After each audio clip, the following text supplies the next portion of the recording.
Si tu Play 5 hace este ruido al jugar,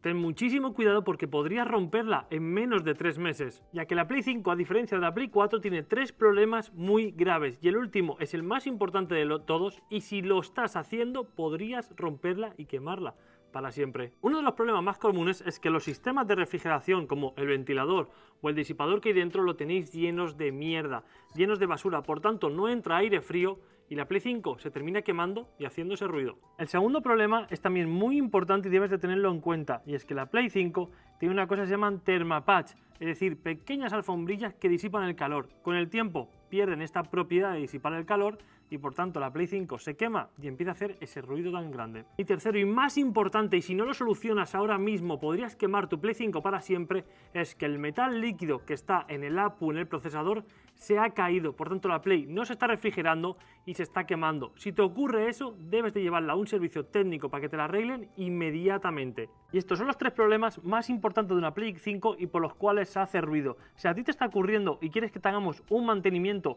la limpiemos para quitarte este ruido, si se te apaga sola, quieres que te cambiemos el metal líquido para que se deje de sobrecalentar, lo único que tienes que hacer es enviarnos un WhatsApp.